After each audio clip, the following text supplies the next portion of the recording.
자, 여러분들 우리 재고자산에 대한 평가 지난 시간까지 진행을 했죠. 이번 시간 이제 재고자산에 대한 처분을 이야기할 건데 사실 뭐 재고자산의 처분은 앞에서도 늘 이야기 드리지만 우리 매출하는 얘기예요 라고 해서 손익계산서의 매출과 관련된 이야기를 좀 더 자세히 나눠볼 겁니다.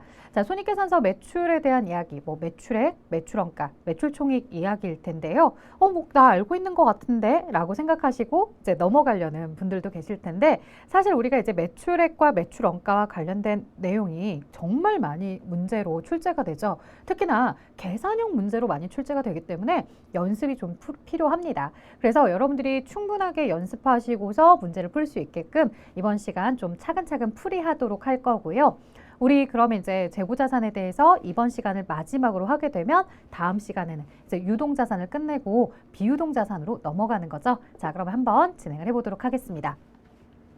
자, 뭐 난리 났네, 난리 났어. 이게 무슨 일이고 반품되죠? 라고 하면서 이제 얘기하는데 여러분들 신조어 잘 아세요? 저도 뭐 잘 아는 편은 아닌데 이 얘기는 알게 되었어요. 이게 무슨 일이야? 라고 하면서 이제 물어보는 거예요. 어제 보내준 물건이 10개인데 잘 받았대. 근데 5개가 불량이라는 거야. 아니 이럴 수가 있나? 그죠? 자, 약간 좀 찌릿하는 거야, 저 친구가. 그죠? 그래 5개 반품하고 그 나머지 2개 봤는데 2개도 긁힘이 있는 거예요. 근데 긁힘이 있는 걸 반품하지는 않을 거고 다만 이제 가격 할인 해주면 반품 안 할게. 뭐 이렇게 이제 얘기를 한 거죠. 그럼 이제 이쪽 친구 입장에서는 본인이 어제 10개를 내보냈으니까 인도주의에 의해서 10개가 매출이 되었다라고 잡았을 거예요. 근데 10개를 매출로 잡았는데 갑자기 5개는 돌아온다지. 2개는 깎아달라지. 좀 당황하긴 하겠죠. 근데 여기서 당황하시면 안 돼요. 뭐라고 이야기하냐면 물론이죠 고객님. 외상값 일주일 안에 보내주시면 3% 할인도 해드릴게요. 이렇게 얘기를 또 잘 풀어나가는 거죠. 그러면 우리가 10개의 재고가 나갔다고 해도 실제로 이제 매출을 10개를 잡긴 했지만 이 10개 이후에 분명히 변화되는 부분들이 있어요. 그 변화되는 부분을 내가 장부에 어떻게 기록하면 좋을지 이제 고민해 보자는 거예요. 자, 들어갈게요. 자, 재고자산의 뭐 처분이다라고 말은 했지만 이 처분 과정은 판매를 통해서 소멸하는 경우가 대부분이고요. 물론 이제 판매를 통해서 소멸하지 않고 다른 계정으로 대체가 돼서 소멸하는 경우도 있습니다. 뭐 이걸 가지고 타계정 대체다 이렇게 이제 표현하기도 하는데요. 자, 그런 경우에 대해서 이번 강에서 같이 언급하려고 하고요. 매출액에 대해서 그럼 이제 계산을 해봅시다 라고 하는 거죠. 자, 판매하는 재고가 있다면 그 판매하는 재고에 대한 매출 가격, 판매 가격은 우리가 이제 매출액이다 이렇게 표현을 하는데 앞에서 보신 것처럼 물건을 다 매출하긴 했지만 반품이 돼서 돌아올 수도 있고요. 물건에 하자가 있어서 좀 물건 값을 깎아주게 되는 경우도 있고요. 그 다음에 외상값 일찍 갚으면 깎아줄게 라고 얘기했더니 정말로 이 친구가 외상값을 빨리 갚아주는 경우도 있더라는 거죠. 그럼 처음에 매출은 했지만 그러한 변화들을 겪으면서 실질적인 매출은 처음에 매출했던 가격이 아니라 이 가격들을 모두 다 고려하고 남은 순 매출액일 거라는 겁니다.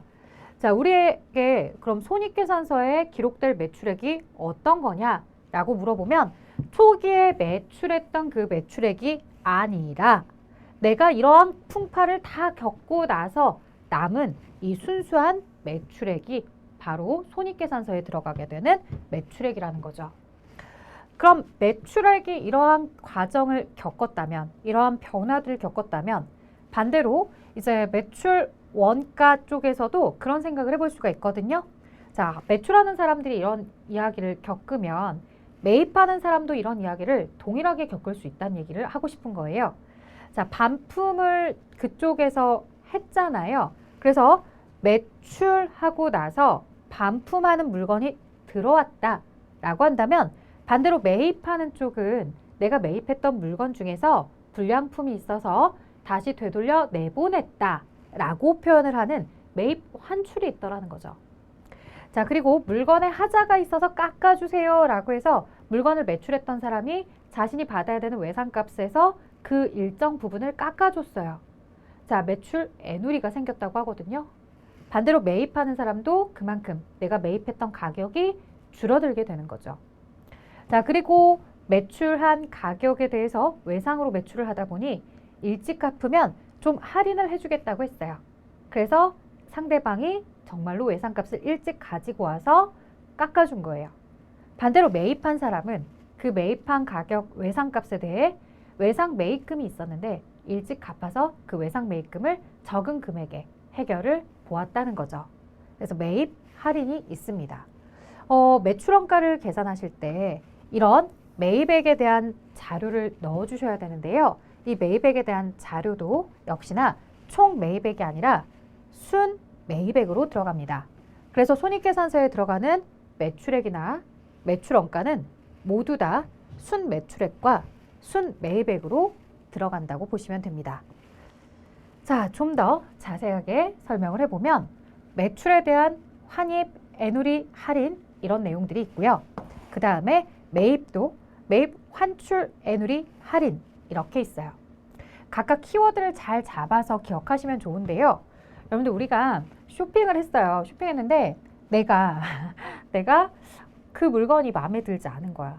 그날 기분이 별로였는데 우연히 기분을 풀려고 쇼핑을 하러 갔었어. 근데 쇼핑을 했는데 그날 기분에 따라 그냥 막 벅벅벅 카드를 긁고서 집에 와서 막상 펼쳤더니 내 스타일도 아니고 나한테 잘 맞지도 않은 것 같아. 그래서 마음에 안 들어. 그럼 여러분도 어떻게 하세요? 반품하셔야 되죠. 반품을 하는데 우리가 좀 일찍 반품을 하러 가면은 그래도 원활하게 반품이 돼요. 근데 내가 자꾸 미루고 나중에 늦게 가면 거기 있는 언니가 나를 모르는 척해요. 이거 우리 거 맞아요? 이거 한 번도 안 입은 거 맞나? 이런 생각을 하게 되는 거죠. 그래서 제가 쇼핑에 대한 팁 하면서 드리는데 자, 쇼핑하고 나서 반품할 일 있으면 하세요. 근데 일찍 하셔야 잘 돼요. 그래서 머릿속에 키워드 단어 잘 기억하세요. 반품하자고요. 일찍 하세요. 반품하자 일찍을 기억하시고 내용을 보시면 금방 들어올 거예요. 자, 매출에 대해서 매출하고 나서 물건이 불량품이 있어서 다시 되돌아왔잖아요. 반품돼서 되돌아온 거죠. 그래서 불량품 발생으로 매출한 재고가 반품이 되어서 되돌아왔다. 매출 환입이고요.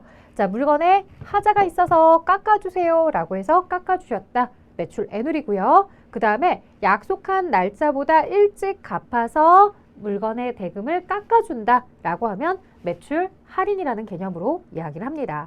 자, 이렇게 반품하자 일찍이 어떻게 연결이 되는지도 기억을 하셔야 돼요.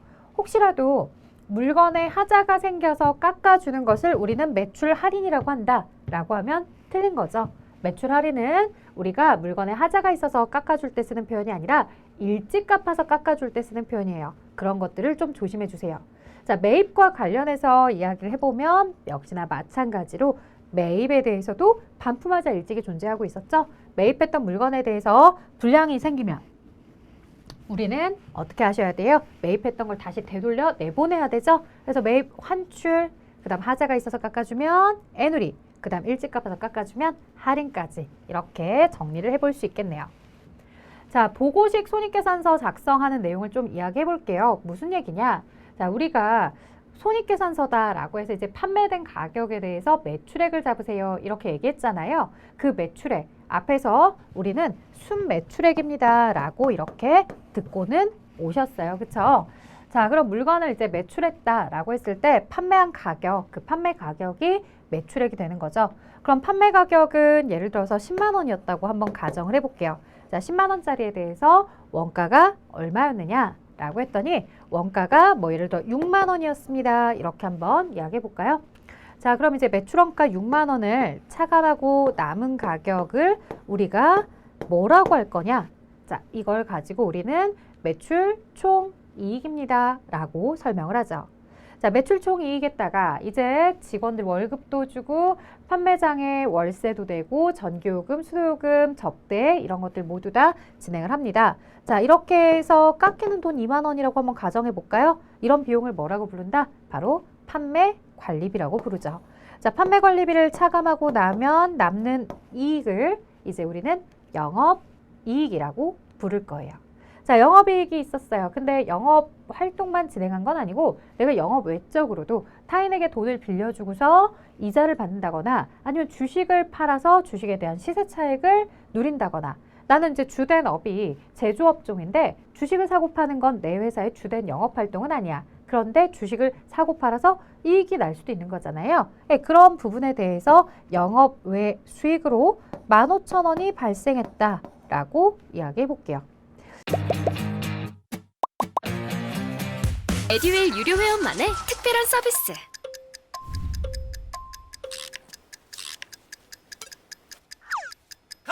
하치하차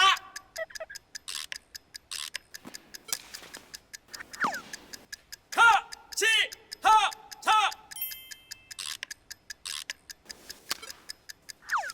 정답! 같이 하자 친구야 에듀윌 유료 회원!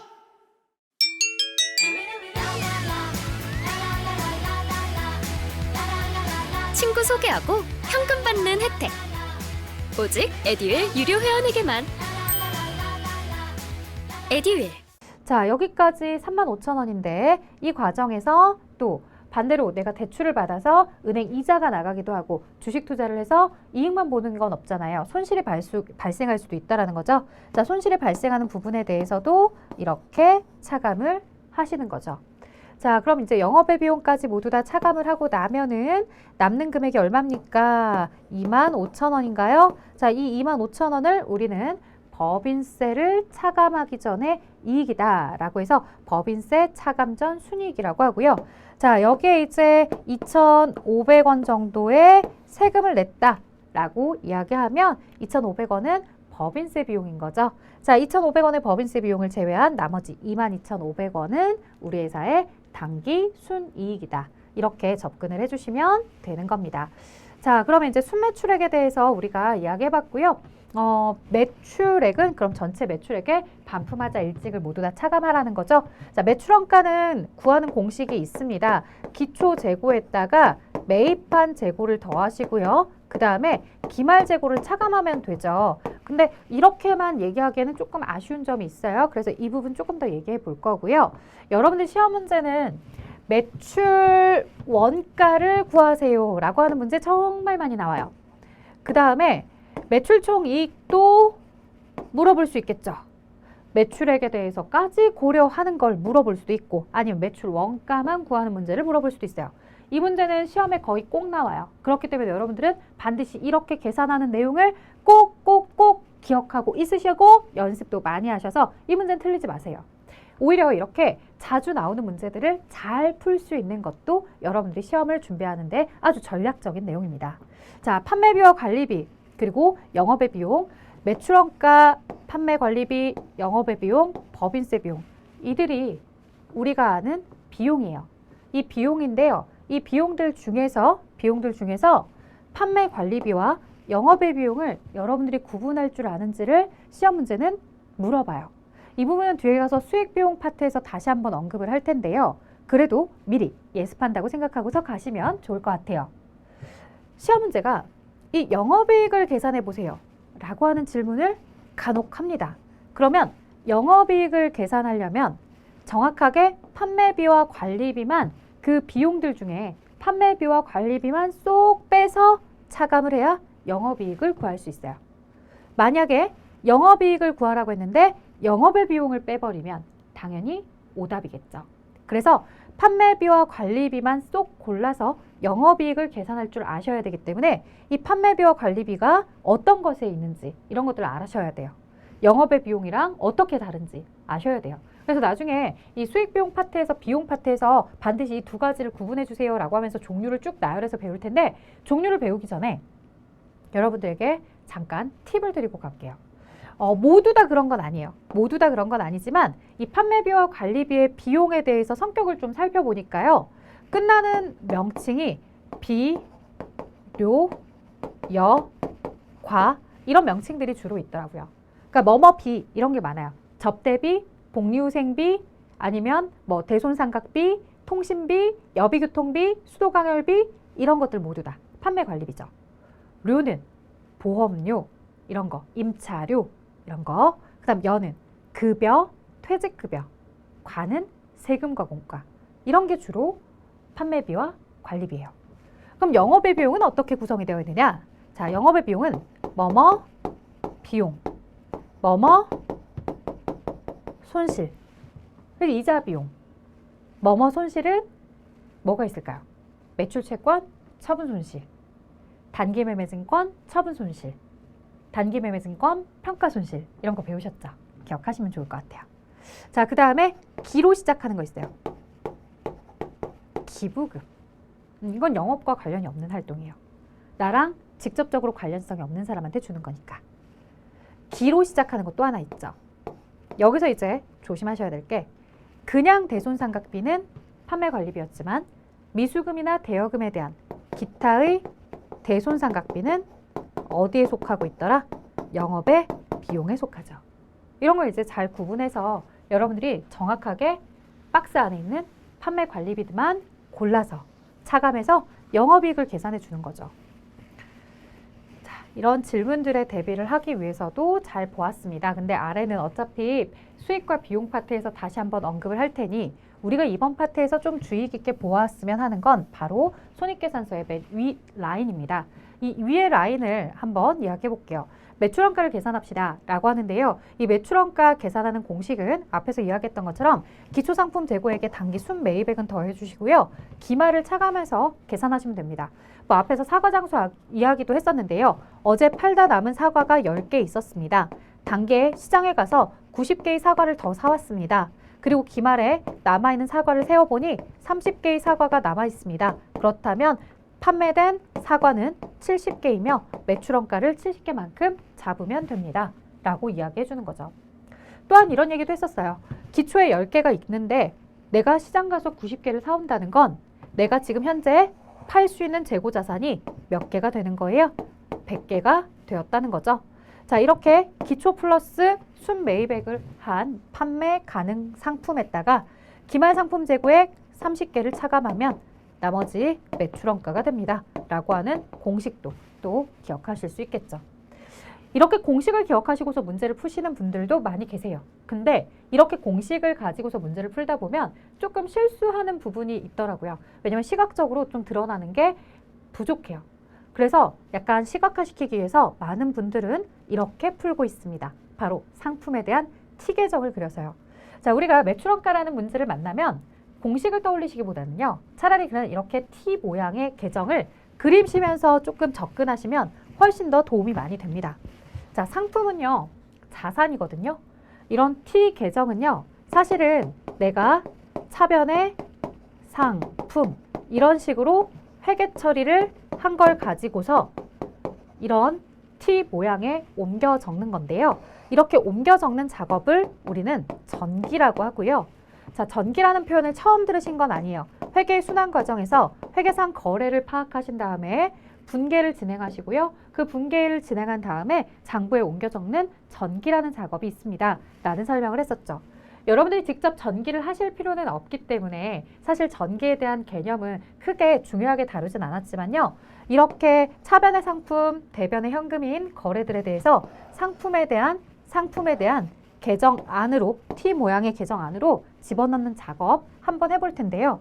자, 지금 차변의 상품이 있잖아요. 차변의 상품 예를 들어서 100이 있다고 할게요. 이 차변에 있는 상품 100은요. 자, 금액은 명칭은 상품이라는 내가 있는 곳 차변에다가 기록을 해주시고요. 금액도 그대로 가져다 쓰시면 돼요. 자, 그래서 상품이 차변에 들어왔다 100원짜리다. 이렇게 차변에 있는 상품이 그대로 들어온다고 보시면 됩니다. 그러면 반대로 이제 내가 가지고 있던 상품이 사라졌다. 상품이 사라진 이유는 여러 가지 있겠지만 이 상품이 사라졌습니다. 뭐 예를 들어서 매출이 되면서 사라졌다 라고 한다면 매출원가를 가지고 올 때 내가 가지고 있던 상품의 가격이 사라졌다. 이런 식으로 표현을 해줄 수도 있습니다. 그래서 매출원가 70이다 라는 표현을 여기 이렇게 넣기도 합니다. 내가 가지고 있던 상품이 사라진 만큼 그 이유가 매출된 이유 때문이니까 내가 대변에 상품이 사라졌다라는 걸 이렇게 표현을 한 거죠. 자, 이런 회계 처리를 가지고서 T 계정에 넣는 작업을 전기라고 하는데 자, 새삼스럽게 지금부터 전기를 하거나 그러는 건 아니고요. 전기하는 그런 규칙성은 모르셔도 돼요. 다만 이 T 계정의 규칙성은 여러분들이 기억하셨으면 좋겠는 게요. 자, 상품에 대한 자산의 T 계정을 그리잖아요. 자, 자산은요. 증가하는 쪽이 어디다? 차변. 차변에서 증가하죠. 자, 증가하는 쪽, 그 다음에 대변은 감소하는 걸 쓰신다고 보면 돼요. 자, 우리는 상품에 대한 T 계정을 그릴 때요. 증가하는 쪽에 기초 재고를 넣어주시고요. 감소하는 쪽에 기말 재고를 넣어주시면 좋겠습니다. 그리고 상품은 언제 증가하느냐? 내가 매입하면 증가합니다. 상품은 언제 감소하냐고요? 팔면 줄어들죠. 그래서 기본적으로 이렇게 기록하시면 됩니다. 자, 기초에 사과가 10개 있었다. 어제 팔다 남은 사과 오늘의 창고로 들어왔다고 보시면 돼요. 내가 사과를 90개만큼 더 사왔습니다. 그럼 이제 내가 전체 팔 수 있는 사과는 100개입니다. 그래서 판매 가능한 상품은 100개입니다. 이 중에 나는 기말에 남아있는 상품을 집계해 봤더니 30개가 남았다고 합니다. 차변과 대변의 합계는 늘 일치해야 되기 때문에 대변에 100개를 기록해 주는데요. 이 100개에서 30개를 제외한 나머지는 바로 매출했다라고 보면 됩니다. 이렇게 접근을 하시는 거죠. 자, 그래서 매출원가를 구하시오라고 하면 기초 재고액에다가 매입액을 더하신 다음에 기말 재고액을 차감하면 매출원가가 나온다라고 이야기하실 수 있는 거죠. 다만 이 과정에 약간 아주 드물게 이런 내용을 언급하기도 합니다. 제가 앞에서도 얘기했는데요. 내가 가지고 있던 재고자산을 처분했다라고 하는 건요. 가장 흔하게 매출하는 경우도 있겠지만 매출하는 경우에도 재고자산이 사라지는 경우가 있더라. 자, 그럼 재고자산이 사라질 때 어떻게 사라지느냐? 보통은 아까 보셨던 것처럼 대변에 상품이 사라졌습니다. 라고 할 때 그 상품을 내가 매출했습니다. 라고 표현을 해주는데 어떤 경우를 보니 내가 가지고 있던 내 회사 상품을 매출한 것이 아니라 세 개요? 완전 초보였죠. 그것도 생초보. 퇴근하고 에듀윌 강의 들으면서 한 2달 정도 공부했던 것 같아요. 그래서 제가 세운 목표는 강의를 한번 다 듣고 기본기를 만든 후에 기출문제를 풀자 이거였거든요. 강의만 들어도 그 안에 기출문제로 그날 배운 내용 적용해서 풀어보는 거라 공부하는 데 도움이 많이 됐어요. 에듀윌은 합격이다! 거래처에 선물로 제공을 했다는 거예요. 그래서 거래처에 선물로 제공한 부분을 이렇게 접대비로 잡아주시는 거죠. 자, 접대비로 잡으면서 내가 가지고 있던 상품이라는 재고가 사라지게 됩니다. 원래 내 재고가 차변에 있었잖아요. 차변에 있던 재고가 이렇게 매출되는 것이 아닌 그 이외의 내용으로 사라지게 되면 다른 계정, 매출원가가 아닌 다른 계정으로 대체가 돼서 사라진다라고 해서 타계정 대체액이라고 하고요. 정확하게는 다른 계정으로 대체가 돼서 사라지는 거니까 타계정으로 대체액 이렇게 표시를 해줍니다. 그럼 만약에 기초재고가 10이고 순매입액이 90이라고 했을 때 기말이 30이다. 그리고 모두 다 매출로 잡으려고 했으나 이 중에 5개만큼은 거래처에 선물로 제공을 했더라. 그럼 실질적인 매출은 65겠구나. 이런 식으로 매출원가가 달라지겠죠. 자, 그 다음에 반면 내가 다른 계정으로 대체해서 재고가 사라지는 경우도 있지만요. 아주 드물게는 다른 계정에 있던 게 내 회사 상품으로 들어올 수도 있습니다. 자, 내 회사 상품으로 들어왔다라고 하면 이쪽에 차변에 금액을 기록해서 계산을 해주시면 되는 거죠. 자, 이런 상품에 대한 T 계정을 이용해서 여러분들이 문제를 푸시면 훨씬 더 잘 풀려요 라고 말씀을 드렸잖아요. 그러면 한번 같이 보도록 할게요. 자, 관련된 문제, 기출은 하계 문제인데요. 매입 계정의 차감 항목이 아닌 것은 자, 반품 하자 일찍은 차감한다고 했습니다. 반품, 그럼 매입, 환출, 하자가 있어서 깎아주는 것은 애누리, 일찍 갚아서 깎아주는 건 할인이었죠. 자, 매입 운임은 차감하지 않습니다. 오히려 매입 운임은 매입할 때의 취득원가에 포함이기 때문에 가산 항목입니다. 가산 항목. 그래서 정확하게 재고자산에 대한 취득원가가 있더라. 매입할 때 부대 비용은 더해준다. 매입할 때 이 부대 비용이라 하면 아주 대표적으로 운반, 매입에 대한 운반비가 있더라. 그 외에 매입과 관련된 반품하자 일찍을 차감해라. 매입에 대한 환출, 그 다음에 매입에 대한 하자, 애누리, 그 다음 일찍 갚아서 깎아주는 할인의 요소 이런 것들을 차감해서 매입과 관련된 순매입액을 계산하도록 하는 거다라고 접근하시면 됩니다. 자, 다음 매출 계정의 차감 항목이 아닌 것은 자, 매출 계정에서도 역시나 반품하자 일찍만 차감하라고 했습니다. 따라서 정답은 매출 운임입니다. 자, 매출과 관련해서도 이제 여러분들이 정리를 잘 해주셔야 될 텐데요. 자, 그러면 우리가 이 운임에 대해서 정리를 해보자 이거예요. 운임에 대해서 매입할 때 부담하는 운반비에 대해서는 어떻게 처리했어요? 취득 원가에 가산하도록 하고 있었죠? 그러면 매출할 때의 운임은 어떻게 처리한다?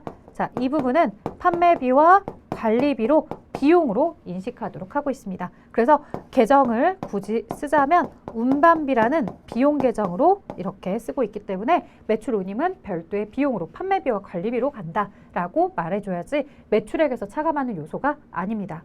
자, 이게 어떻게 다른 거예요, 여러분들? 이 매출액에서 차감을 한다라는 것은 매출액 마이너스 매출원가는 매출총익 마이너스 판매비와 관리비는 영업이익 이런 구조였잖아요. 지금 매출 할인 애누리 환입은 여기에서 차감이 되는 거지만 매출 운임은 판매비와 관리비로 이쪽 아래쪽에서 차감이 된다는 거 주의를 해주셔야 됩니다. 자, 그 다음 보도록 할게요.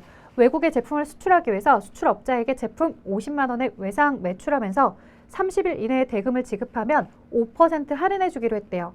30일 이내에 대금을 받았다면 기업회계 기준상 매출액은 얼마입니까? 라고 물어보는데 자, 일찍 갚아서 깎아주는 거 우리가 뭐라고 불러요? 매출 할인이다. 이렇게 불러요. 그러면 전체 매출액은 50만 원이었어요. 전체 매출액 50만 원이었지만 여기에 매출 할인을 차감하게 되면 바로 이게 손익계산서에 들어가게 될 순 매출액이 나온다는 거예요. 매출 할인은 지금 5%를 할인해 주기로 했다라고 했으니 50만 원에 5%에 해당하는 금액이 차감이 될 거예요. 그러면 실제로 50만 원에 95%에 해당하는 가치만 남는 거겠죠. 자, 그래서 50만 원에 곱하기 0.95 해서 저는 47만 5천 원이 나온다고 이야기해 볼래요. 자, 47만 5천 원이 바로 기업회계 기준상 매출액이 되는 거죠. 그래서 전체 매출액에서 총매출액에서 매출 할인을 차감하면 순매출액이 나온다라는 거 이런 개념들을 기억해 주시면 좋겠습니다. 자, 다음 갈게요. 다음 설명을 보고서 올바른 것을 골라주래요. 자, 기말 재고자산이 40만 원으로 잘못 기록했대요. 그러면 여러분들 자, 여기에 기초가 뭐 예를 들어 10이 있었고 그 다음에 매입이 90이 있었다고 가정을 한번 저희가 숫자를 넣어 볼게요. 그리고 기말에 대해서 기말이 원래는 50이 되어야 한대요. 그러면 기말이 50이 되어야 된다는 건 매출 원가를 얼마로 잡아야 된다는 거예요?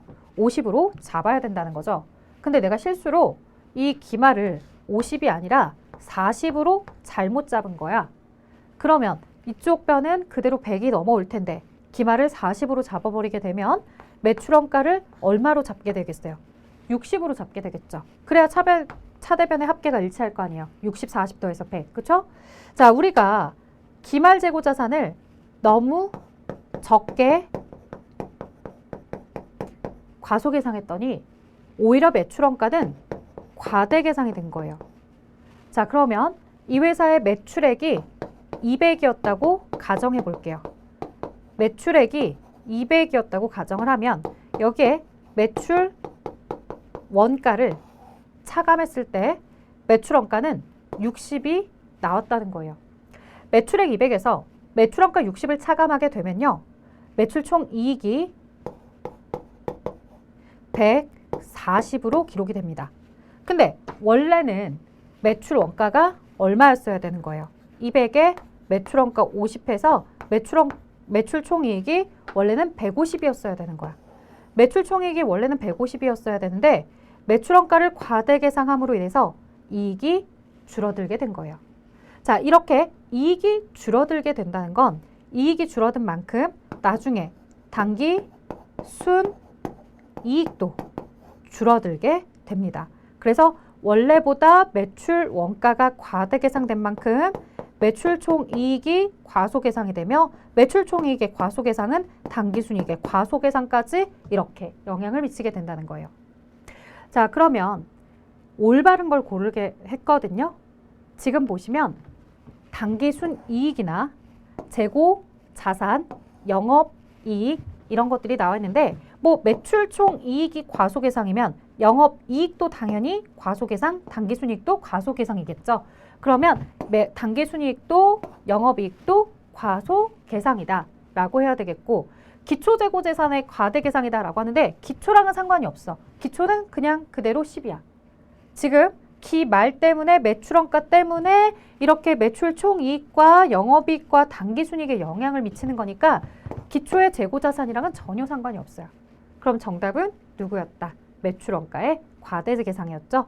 기말을 이렇게 50이었는데 40으로 기록함으로 인해서 매출원가가 50이어야 하는데 60으로 기록이 되었기 때문에 매출원가가 과대계상이 되었다라고 이야기하죠. 자, 사실 근데 이 문제도요, 여러분들 팁이 있어요. 뭐 어마어마한 팁은 아닌데, 여러분들 기말 재고 자산이죠. 기말 재고 자산. 자, 내 자산이 현재 과소계상이 되었대요. 그럼 자산은 내 머릿속에 플러스 요소거든요. 플러스 요소가 과소계상. 매출 총 이익도 내 머릿속에 플러스 요소죠. 플러스 요소가 과소계상. 영업이익도 당연히 플러스 요소니까 과소계상. 당기순이익도 과소계상. 이렇게 되는 거거든요. 반대로 매출원가는 비용이죠. 마이너스. 비용은 반대로 과대계상. 이렇게 된 거예요. 그래서 내 머릿속에 플러스 요소인 자산과 이익들은 같은 방향으로, 매출 원가인 비용은 반대 방향으로. 자산이 과소계상되니 이익도 과소, 이익도 과소. 하지만 반대로 매출원가는 과대. 이렇게 기억을 해주시면 조금 더 문제에 대해서 덜 헷갈리면서 답을 찾으실 수 있을 것 같아요. 자, 다음 볼게요. 기말 재고 수량이 10개를 20개로 잘못 측정했대요. 자, 그러면 기말의 수량이 지금 과대계상이 된 거죠. 자, 기말 재고자산을 과다하게 기록을 했다. 그러면 내 머릿속에 기말 재고자산이 과대가 되었다라고 하는 건요, 반대로 매출, 원가, 비용. 자, 내 머릿속에 플러스 요소인 자산이 과대계상이 되었다는 건 반대로 마이너스 요소는 과소계상이 되었다는 얘기다. 자, 매출원가가 과소계상이 되었다고 한다면 그들에 대한 매출 총 이익이나 당기 순 이익은 반대로 과대계상이 되었을 것이다. 플러스 요소들은 같은 방향으로 과대, 과대. 자, 여기서 한 발 더 나아가 보자. 당기순 이익은요, 결국에 누구랑 연관이 있다고 했냐면 재무상태표 자본의 이익잉여금 쪽으로 들어간다고 했어요. 그러면 당기순이익이 커지면 당기순이익을 포함하고 있는 자본의 이익잉여금도 커지게 되고요. 이익잉여금이 커진다는 건 그 이익잉여금을 포함하는 자본도 커지게 돼요. 이렇게 플러스 요소들이 다 커지게 되는 거예요. 그럼 매출원가는 과소이고 기말의 자본은 커지는 거. 정답은 3번이죠. 이렇게 답을 찾아주시면 됩니다. 그래서 어디까지 막 확장하고 있어요? 자본까지 확장하고 있었어요.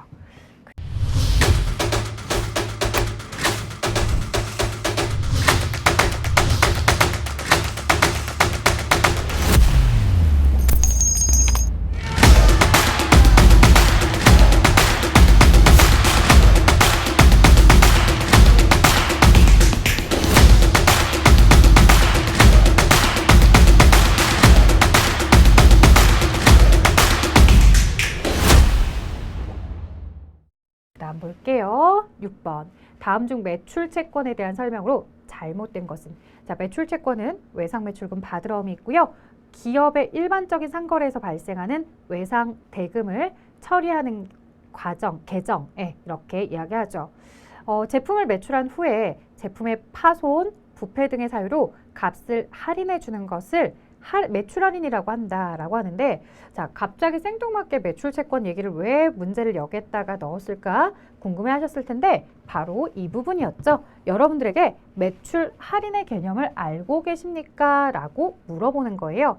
자, 우리가 정상 제품을 보냈는데 물건에 대해서 깎아달라고 할 필요는 없겠죠.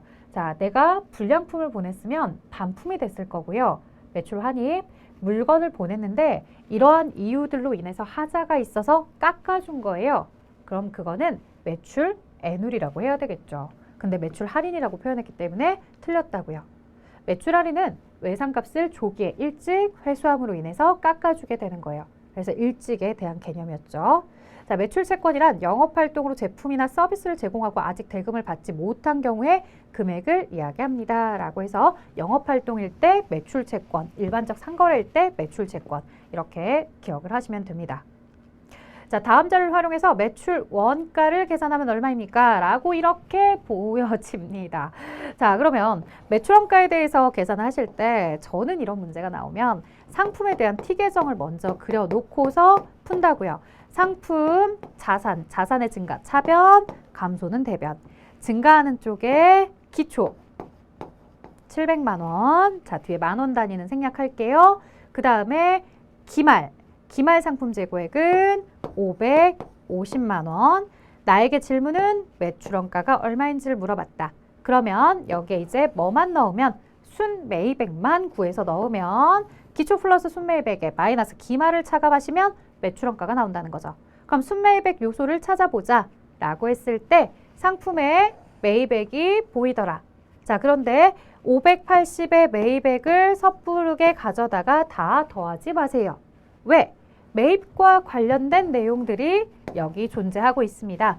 매입 애누리 차감 35, 매입 할인 70 차감 이렇게 해서 나오는 순 매입액으로 계산하십시오. 강사님 이건 왜 안 하나요? 이거는 매출이에요. 매출. 매출은 상품 매출액에다가 차감하는 요소예요. 이거는 순 매출액으로 올라가게 될 때 쓰는 거죠. 저희는 지금 매출액이 궁금한 게 아니에요. 매입과 관련한 순매입액이 궁금한 겁니다. 자, 그래서 580 마이너스 35 마이너스 70 하니까 475. 자, 그래서 700을 더하면 차변의 합계는 1175. 대변에 1175. 1175에서 550을 차감해 주시면 625. 자, 그래서 매출 원가가 625가 나왔는지 체크. 이렇게 되는 거예요. 자, 여러분들이 문제를 공식을 외워서 푸셔도 상관은 없어요. 기초 플러스 순매입액 마이너스 기말. 어차피 그 공식을 이용한 게 이 T 계정입니다. 다만 저는 좀 시각화시켜서 기억하면서 문제를 풀고 싶어서 T 모양을 이용할 뿐입니다. 주의하실 점은 이 문제는 매출 원가를 물어본 거니까 여기에 상품의 매출액이나 매출 애누리는 필요하지 않은 정보입니다. 자, 다음 보기의 내용에 따라서 매출 원가를 계산하면 얼마입니까? 라는 문제예요. 역시나 매출 원가를 구하도록 하고 있기 때문에 매출액은, 매출 할인은, 그리고 매출과 관련된 내용은 이제 필요하지 않은데 더 이상 없어요. 자, 기초 재고액, 기초 500. 자, 증가하는 쪽에 차변의 기초, 기말 200. 질문은 매출 원가였으니까 이제 역시나 순 매입액을 집계하면 되더라. 자, 순 매입액은 단계 매입액 1000, 마이너스 매입 할인 100, 매입 애누리 50. 자, 이렇게 전체 150을 차감하는 거겠죠? 자, 1000만 원에서 150을 차감하시면 850. 순 매입액이 850이다. 그럼 차변의 기초 500에 순 매입액 850을 더하시면 1350. 대변에도 1350이 되어야 합니다. 200의 기말 재고를 차감하시면 1150. 보기 중에 1150. 3번이 정답. 어때요? 사실 안에 들어있는 정보들은 금액이나 이런 것들은 조금 다를 수 있지만 문제를 푸는 패턴은 굉장히 다 닮아있죠. 자, 조금 더 응용해 볼게요. 그럼 이번에는 매출 총이익을 계산하세요 라고 되어 있어요. 매출 총이익을 어떻게 계산하느냐? 자, 우리가 매출액을 먼저 집계를 하시는 거죠. 매출액 200. 그런데 이 매출액도 매출과 관련되어 있는 이런 할인에 대한 정보가 있다면 차감을 하셔서 순 매출액을 가지고 오셔야 돼요. 그러면 전체 상품 매출액은 200만 원인데 거기에 7만 원을 차감하면 순 매출액이 193만 원. 자, 193만 원의 순 매출액에 이제 매출 원가를 구하려고 합니다. 매출 원가는 기초 상품 재고액 50. 그 다음 기말 상품 재고액은 25. 자, 매출 원가를 알아야 그 매출 원가를 가지고 차감해서 매출 총이익을 우리가 구할 수 있을 거다. 자, 그럼 매출 원가를 구하기 위해서는 순매입액이 필요하더라. 자, 상품 매입액 90, 매입 애누리 8만 원, 매입 환출 만 원이 있었더라. 자, 기초 재고액 50은 이미 가져다 썼고 기말 상품 재고액 25도 이미 가져다 썼죠. 순 매입액을 계산하는 데 있어서 90의 매입액에 애누리 8만 원에 매입액 환출 만 원을 차감해 주시면 90만 원에 9만 원을 차감하는 거니까 81만 원이 되겠다. 자, 그럼 차변의 합계는 50만 원의 기초에 81만 원의 순매입액을 더해서 131만 원. 자, 차변의 131만 원은 대변도 131만 원, 대변의 기말재고 25를 차감하면 이 금액은 106만 원. 자, 그럼 매출원가가 106만 원이 나왔다.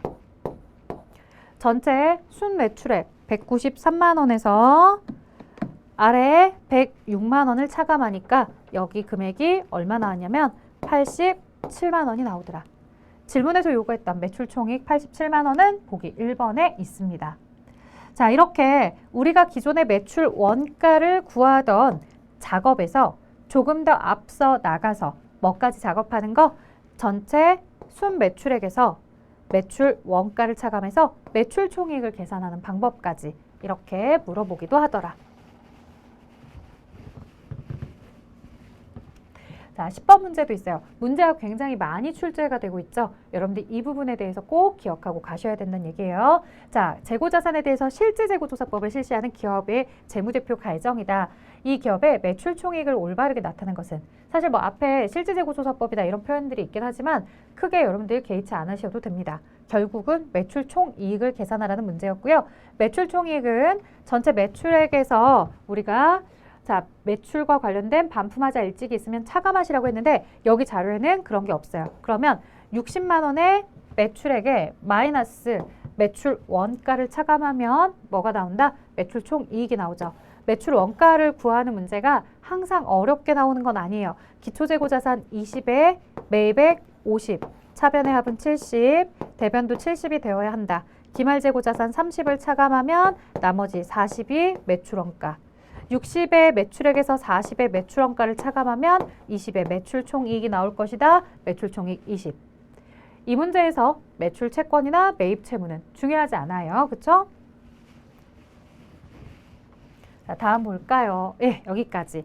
이번 강은 사실 저희가 재고자산에 대해서 뭐 처분입니다 라고 말은 하긴 했지만 이 재고자산에 대해서 실질적인 처분이라고 하면 매출이다. 그래서 이 매출과 관련해서 매출 원가를 산출하는지를 아는 문제 이런 것도 굉장히 자주 출제가 되고 있었고요. 여러분들 이 순매출액이다, 순매입액이다는 개념을 통해서 매출 원가도 계산할 줄 아셔야 되겠고요. 매출액 계산에서 그의 결과값인 매출 총이익까지 산출할 줄 아셔야 됩니다.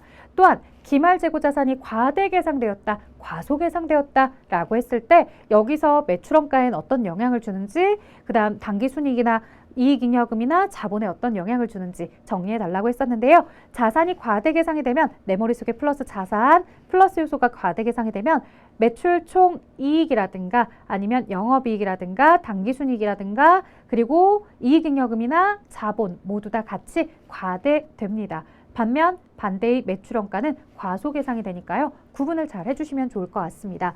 자, 그 다음에 타계정에서 대체, 타계정으로 대체. 지금 현재 여기 문제는 없어요. 왜냐면 그것도 이제 조금 출제된 지가 되어서 빠지긴 했는데요. 앞으로도 언제든 다시 한번 또 툭툭 튀어나올 수 있기 때문에 타계정에서 대체는 차변에, 타계정으로 사라지는 것이니까 사라지는 부분은 대변에 이렇게 자리를 잘 구분해서 잡아주시면 좋을 것 같습니다. 자, 여기까지 이제 저희가 손익계산서 얘기와 함께 매출액, 매출원가 이런 이야기들 같이 한번 나눠보았고요. 다음 강에서는 저희가 이제 자산의 비유동 자산으로 들어가서 투유무기 시작해 보도록 하겠습니다. 여기까지 할게요. 수고하셨습니다.